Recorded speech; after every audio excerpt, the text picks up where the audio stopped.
Good morning, all of you. Today, class 12 physics, I discuss topic Gauss theorem या Gauss line electrostatics.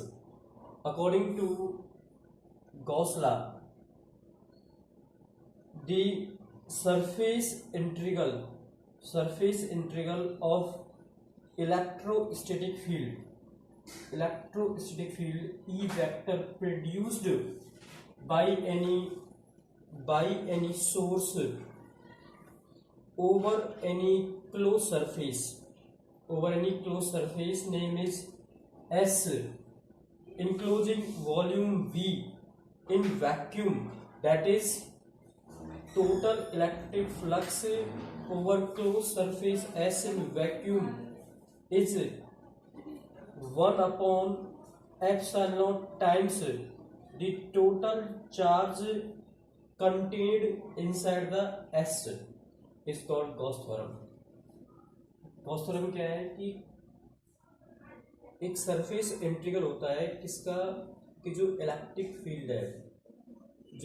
Field produce हुई है किसी भी point charge के source के कारण, और वो जो पॉइंट चार्ज है वो किसी भी स्फीयर के अंदर क्लोज्ड है, और उसके कारण जो टोटल इलेक्ट्रिक फ्लक्स पैदा हुआ है वो ओवर द क्लोज सरफेस के इक्वल होता है 1 upon epsilon not times of total charge contained inside the sphere is called Gauss theorem.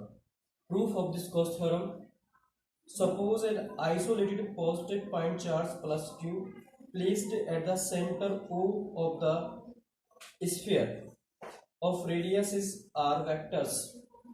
Then electric field is also created radially outward directions, and to calculate the total electric flux, imaging a Gaussian surface around the isolated positive point charge.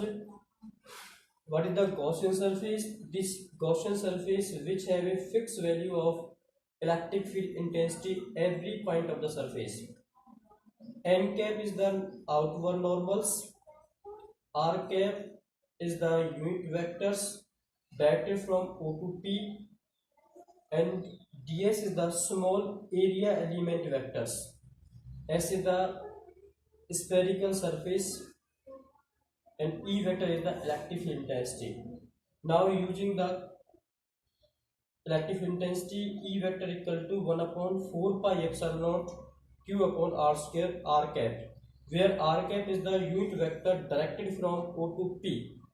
Now multiplying both sides, ds vectors, E vector dot ds vector equal to q upon 4 pi epsilon naught r cap upon में r square n cap into में ds, because from first topic is ds vector is also given equal to n cap into में ds.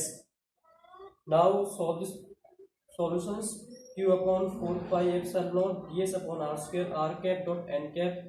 The value of dot of two unit vector is always 1. E vector dot ds equal to q upon 4 pi epsilon naught ds upon r square. Now solve integral on both sides of this equations. Close integral of the surface. E vector dot ds equal to this quantity is common out, q upon 4 pi epsilon naught r square. Close surface integral ds q upon 4 pi epsilon naught r square. For surface area of the sphere is, this is the surface area of the sphere is 4 pi r square. 4 pi is cancel out, r square is cancel out, then remaining quantity E vector dot ds equal to q upon epsilon naught. If there are many charges also placed in the sphere like q1, q2, q3 dot qn, then each charge also produce the electric flux separately. Then total electric flux is also phi E बराबर phi E1 plus phi E2 plus phi phi E3 plus phi En, where phi equal to q1 upon epsilon naught plus q2 upon epsilon naught plus qn upon में epsilon naught. Then summation summation qi is equal to total charge q, then phi e equal to q upon में epsilon naught. This is the Gauss theorem. Note point first: if there is no charge enclosed by the sphere, then there is no electric flux also created, and Gauss theorem, the total electric flux is also zero. Then Gauss theorem is do not obey. Thank you for watching this video. Please subscribe the channel. Press the bell icons.